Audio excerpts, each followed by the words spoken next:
هاي هاي، النهاردة موجودين في مطروح في قرية الكاسح.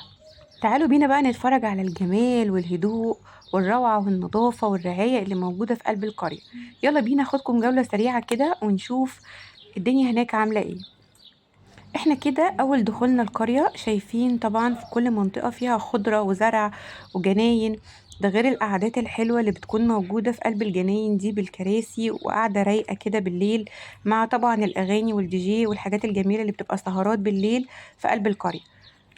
طبعا ما بين الوحدات كلها بيبقى في مجموعة من الزرع أو الخضرة، طبعا دي حاجة مريحة جدا للعين، غير ان في رعاية واهتمام في قلب القرية ونظافة رهيبة. ده الكافيتيريا بتاعت القرية، فيها كل المشروبات وكل الحاجات اللي هتبقى متاحة في القعدات اللي بتبقى موجودة سواء بالليل أو بالنهار. طبعا دي بتكلفة إضافية مش بتكون موجودة أو محسوبة مع الباكج بتاع كونكت ترافل.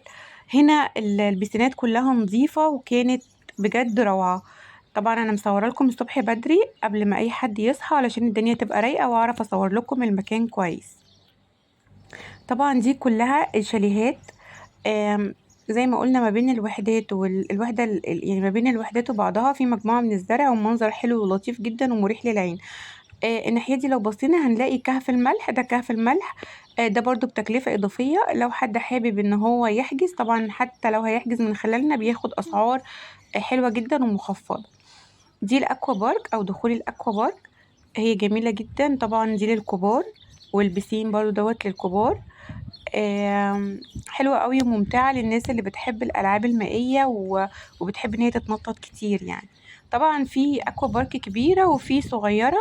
طبعا زي ما هنشوف دلوقتي دي الكبيرة، في واحدة هناك صغيرة اهي اللي هي هناك خالص، دي للأطفال صغيرة. وطبعا برضو في هنا قاعدة، يعني في كل مكان في بسين بيبقى فيه قاعدة حواليه علشان برضو تبقي انتي قاعدة في المكان اللي يريحك، سواء في أي بسين أو أي أكوا يعني انتوا حابينها. بصوا بقى شوفوا معايا المنظر بجد رهيب جدا. وطبعا كان الصبح بدري الدنيا رايقة جدا والجو كان حلو قوي. طبعا الباكج بيبقى شامل دخول البسينات والاكوا مجانا، وطبعا في شاطئ للقرية برضو دخوله مجانا، وكمان 3 شواطئ مجانا اللي هو شاطئ رومل وكليوباترا والابيض برضو. شامل الانتقالات بتاعتهم مجانا. شايفين البسين هادي كده وجميل ازاي ونظيف جدا. آه، الخضرة حواليه كمان غير النظافة اللي حواليه. فطبعا الدنيا هناك حلوة قوي لأي حد عايز يحجز وهو مطمن. طبعا انا صورتها لكم كلها وبدري الصبح اهي علشان محدش يبقى موجود واصور حد ويبقى متضايق وانا بصوره. برضو كل واحد ليه خصوصيته. شايفين الجمال بتاع القرية، يعني بجد حاجة حلوة قوي. دي الفلل او منطقة الفلل، واللي هناك اللي هو الرصاصي ده الفندق نفسه. طبعا هنروح دلوقتي واوريهولكم من جوه الريسبشن. حاجة بجد نظيفة وحاجة خدمة فندقية 100%. هم مهتمين بالقرية جدا جدا جدا. قرية الكاسح من أحلى القرى اللي موجودة في مطروح، وإن شاء الله تبقى ترند مطروح 2024 مع كونكت ترافل. احنا معانا الباكج بيبتدي من أول 2700 للفرد، شامل وجبات وشامل انتقالات من محافظتك لمطروح اللي هي القاهرة واسكندرية لمطروح والعكس، وانتقالات ل3 شواطئ يومية اللي هو كيلوباترا والأبيض أو الأبيض ورامل زي ما قلنا. هو شامل ال3 رحلات دولت، وكمان في رحلة بالليل لسوق ليبيا وشارع اسكندرية.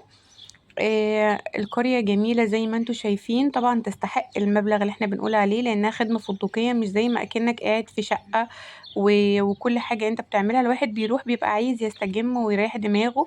وكمان للأسرة او للأطفال فهي ممتعة جدا، فيها شوهات بالليل، وكمان بيحطوا شاشة كبيرة على البسين بتشغل افلام. وطبعا سهرتك بتبقى على الكافيه بتبقى تحفة جدا جدا جدا. بتبقى انت قاعد مستمتع بيومك كله، ما بتبقاش عايز تخرج من القرية. غير تأجير العجل والبيتش، بيبقى بالليل في تأجير عجل وبيتش وعربيات كهرباء للأطفال الصغيرين خالص. فطبعا هي ممتعة جدا. شايفين الجمال بجد، حاجة نظيفة جدا. يعني حاطين في كل حتة سلة علشان حتى ما يبقاش فيه حاجة مرمية في الأرض. في جوه ممكن لحد الناس اللي بتحب تيجي بالعربية من غير انتقالات معانا، يعني ممكن تيجي تركن العربية جوه برضو مفيش اي مشكلة خالص. وعلى فكرة القرية امانة جدا للاطفال، لان في حراسة برا موجودة على القرية. وبرا قدام كده برضو شوية في مطعم بيتزا ومطعم مشويات. لسه بس ما اتفتحوش عشان احنا لسه في اول الموسم. ده الفندق بقى هندخل نشوفه من جوه، بجد حاجة تحفة قوي. تكييف جوه في قلب الريسبشن، وناس في منتهى الجمال في المعاملة. لا بجد يعني بجد هيبقى ترند 2024 بحقه حقيقي ان شاء الله. طبعا ده كان اول فوج يدخل، اللي هو فوج 1/6 في الافتتاح. وان شاء الله ان شاء الله من اول فوج لاخر فوق تبقى موسم موفق باذن الله لشركة كونكت ترافل مع الكاسح ودكتور عادل طبعا. بصوا النظافة والاهتمام، وطبعا ما بين كل قعدة وقعدة في مساحة أو خصوصية علشان الناس اللي تبقى قاعدة براحتها. غير التكييف طبعا شغال عشان الجو حر، فالدنيا هناك حلوة قوي.